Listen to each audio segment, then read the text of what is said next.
is Dana Gibson, and I'm based in Munich. GLL, I'm not advertising, but GLL we have 6.5 billion under management, and about 65% of that is euro denominated, so it'll have some relevance as I talk. Last night I was asked why I had the qualification to do this, and I get kind of a flippant answer that I'm American and I've invested a lot of money in the U.S. But it was kind of I thought about this a lot this morning, and last night I was thinking about why I'm qualified. And one thing is that I do invest a lot in the U.S. and I'm based in Europe, but I studied American history, and so my degree is in history, and so you'll see through my presentation there's kind of a lack of graphs and things like that. It's more of kind of a flavor of trying to understand the U.S. And what I found through my own career and watching other people is I think people make mistakes when they don't understand what they invest in. And so my presentation today is really not to explain anything to you, it's to be a little bit thought-provoking, to have you ask some questions. So when you get around to investing in office in the U.S., you probably are better risk managers by asking questions that you might not have asked before. Just quickly looking at the U.S. and Europe in comparison, and I'd like to compare and contrast the EU and U.S. just out of reference. If you got the exchange rates right, they're moving around a bit, but the economies are relatively the same size. Obviously, there are more people. I love the issue of California. It's the same size as France, and I think that's interesting. It's one of 50 versus one of 26.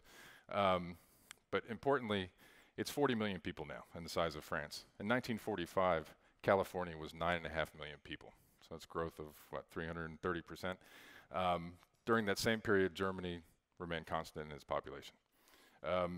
And I point this out because it's just, there's a dynamism in the US, in the economy, and in growth, and not to understand the amount of growth that happens and how quickly it grows is you're doing yourself a disservice.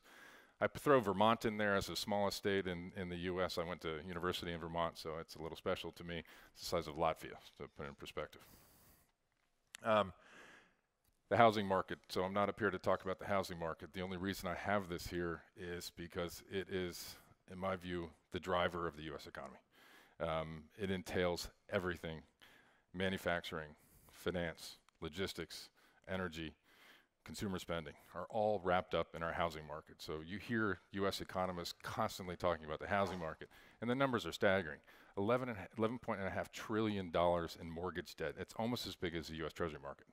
So it is just a staggering size. So if you don't appreciate the role of housing in the US economy, I think you have a misconception of how the economy works. This bottom graph down here, and I'm sorry, it's a little small, housing starts in the US haven't picked up to where they were in the last cycle. And I think this is significant because every recovery in the US have been housing led. And what you see there is maybe we won't get to full permit as we were in 2005, which I think by everybody's estimation was a little overblown. There's probably some room to run in the US economy if you're looking at housing as an indicator. Labor mobility. Key to understanding the real estate market and the economy in the US, in my view, is labor mobility. 3% of the population gets up, moves, sells their house, moves out of their apartment, and moves to a different state every year in the US. So it's 7.5 million people. It's as if Berlin, Madrid, and Stockholm got up and left. It's important because companies can always reconfigure themselves. They can be more profitable, but companies move. So GE moves from Fairfield, Connecticut to Boston. That doesn't happen in the EU. So I mean, it does to a lesser extent, but it's fairly common in the US. So understanding labor mobility and the mobility of corporations is really important when you're assessing locations, because good locations can change. I don't want to get too much into politics, and I realize there's political stuff up here, and it's not the purpose. I'm American, and I'm proud to be American, and one of the things that drives me nuts is when I hear that the US is just two coasts, and everything else in between, I think people call them flyover states. And it is just such a gross misunderstanding of what's happening in the US. Basically, the whole key to US history is the agrarians, so the farmers versus the city. It's been happening since day one in our Constitution. It's why we have a funny electoral college, all this kind of stuff. But if you look around the big markets in the US, they're all blue, and they're urban. And so, you as investors, when you're in these places, you're seeing one part of the states. But if you get into other markets that are growing markets, tend to be red states, but blue sections in red states. And I think it's important when you're looking at the states that everything doesn't get sort of quantified into, if it's California and New York, it's cool, and everything else in between is useless. The car. I think the Germans build better cars than the Americans. I don't think anybody's going to argue about that. I think the statistic will show you that there are more cars in the EU. We spend more time in our car than anybody else. And if you look at this mess, you understand why. But how it affects your life as a real estate investor is that the suburbs are a real deal in the US. And they were very much in favor when we had what was called white flight in the 60s, 70s, and 80s as people moved out of the city centers. But the suburban volumes are as big as in-town volumes. And so it's a sector. It's an important sector. I think it'll increase. I'll make that argument a little later. I think it'll increase in importance.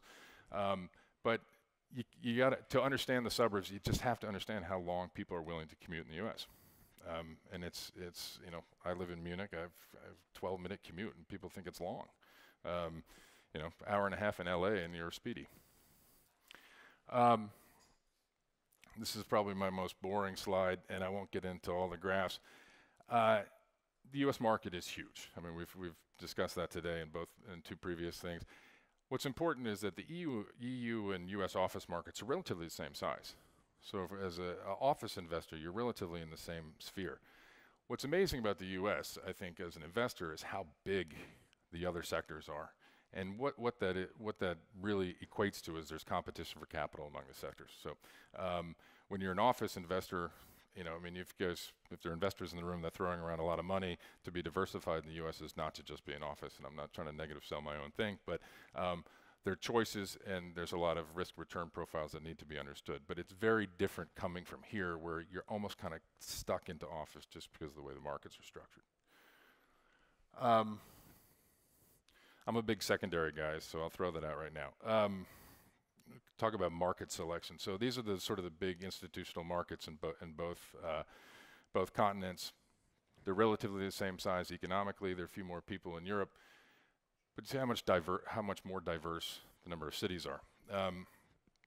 And so we'll kind of start talking about market selection. So my philosophy on market selection is that there's some big industries in the U.S. that have really sticky jobs. So there's government, there's healthcare, which was discussed earlier, in education. And these are growing industries, and they're very sticky jobs. And if you find markets that have these as a base, and then you overlay something with a little more, that's a little sexier, let's say faster growing, tech, finance, energy, media, you get growth markets. So we try to identify population growth with some office sector growth. And I'll start over here just because I wanted to put some cities and compare them to the US, because secondary cities often get overlooked as they're very small. And my favorite one to talk about is Phoenix. Phoenix has doubled in size every 25 years. I mean, if you think about how much economic growth comes out of housing those people, providing lawyers, accountants, schools, the construction industry. These cities that are growing, I mean, they're growing at a really tremendous rate. The fastest growing city in Europe is Munich, which doesn't make the top 10 in the US. So the dynamism in the growth of cities and people moving, which is causing this, is part of the issue. Now, when you look at them, we really like kind of this middle circle. I mean, we love Austin, but we like this middle circle where you have kind of consistent employment growth and consistent population growth. So everyone talks about the millennials, and I won't bore you with that. I think everyone's got a lot of kind of opinions about them. I got on the internet this morning, and I wanted to have some more interesting statistics than the research guys put together. So the peak millennial is greater than peak Generation X, which is I am, or the boomers. They have $1 trillion in student debt. So these kids are getting out of school, and they've got, as a generation, $1 trillion in debt. So they're starting very far behind. I'd make the argument that they're going to be the most undercapitalized group generation that we've ever seen. 75% want flexible working schedules. They're the most racially diverse generation. This one has really annoyed me. 70% have friended their boss on Facebook. They're the most highly educated generation.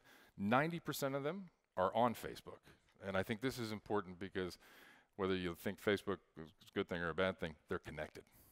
They talk to each other. So they're kind of a little bit of a groupthink thing.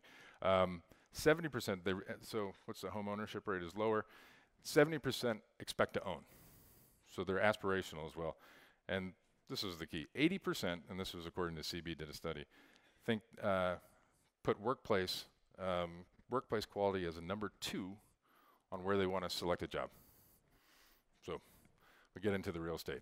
These tenants are changing. And what happens when they change? WeWork. Who's been in a WeWork office? They're packed, right?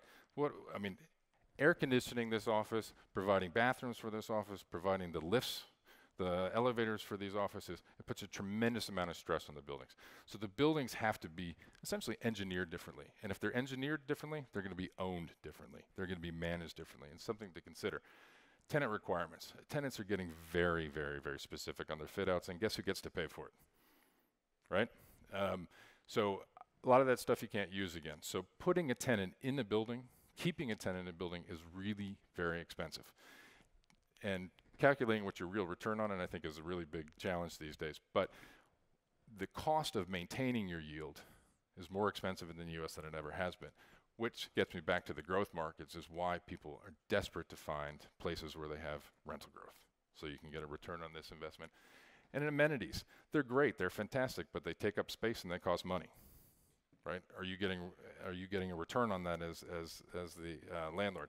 It's always an important question to ask when you're underwriting these things. Do a little editorializing right now, and I don't think this is happening next week, but I think that the office ownership and management will look a lot like the hospitality industry in the future. I think as landlords, you will either be a passive owner or you'll be an active owner, and if you're a passive owner, you'll have a management contract, just like the hotel industry.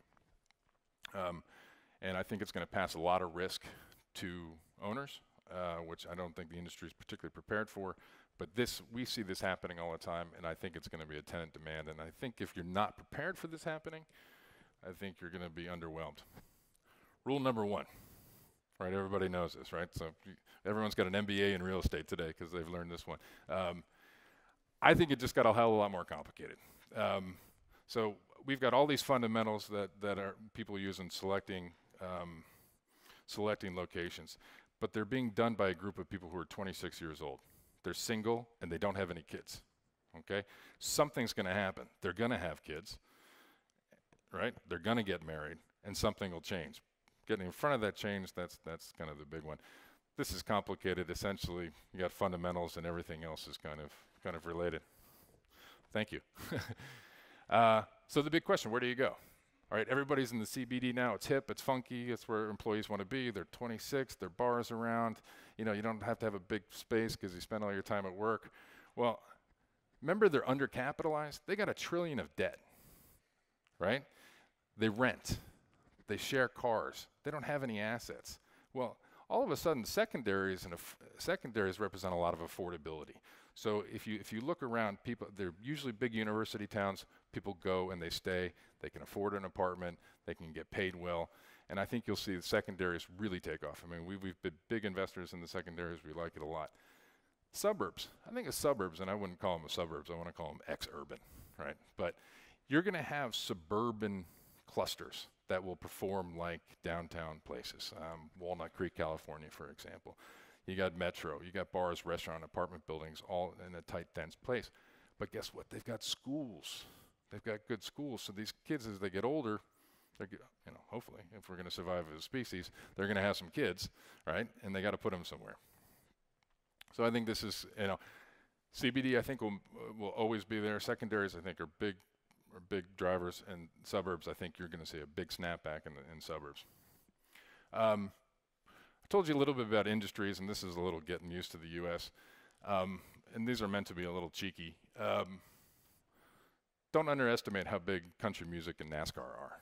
Like if you think you understand the U.S. and think it's all about Wall Street and movies, these industries are huge and they're fast growing and they're happening in the places where there's population growth. So you don't have to like it, but you should understand it as an industry. Tech, I hate the term. People ask me about our company. I always say we're a technology-enabled real estate company. If you don't have a big component of your business that's technology-driven, you're done, right? I mean, I think that's what the world's teaching us. I would say these are innovation places, and I mean, that list could go to every city, I think. This is a big one. The U.S. system of higher education is very different than it is in Europe. Got $1 trillion of debt for these kids, but it's growing. I mean, bachelor's of arts, college-educated kids has gone up consistently since World War II. And kids like to stay where they went to college. So Arizona State University, when I was talking about Phoenix, biggest university in the U.S. It's got 80,000 people. Healthcare. Okay, the boomers are big. The boomers just got old. Okay, this is not going away. And it's getting more and more expensive. We can't even figure out how to insure all these people. This is a huge driver of office growth and of growth in the economy. So I'll conclude. How am I doing on time? Good? Okay. So just some conclusions. Follow the jobs. Like if you want to know where to invest, go to the places where kids are. Secondaries are growing, and they're here. So if you get stuck in the big six, you're going to have far underweighted returns. If you can answer this question, you're going to make a lot of money and be a genius. How will they mature? You know, will they go to the suburbs, that kind of thing. And the last thing I think is the most important thing is be prepared for a new way to own real estate. It's going to be structured differently. Our industry is heroically resistant to change. Every other industry is changing dramatically, and we're going to have to adapt to it too.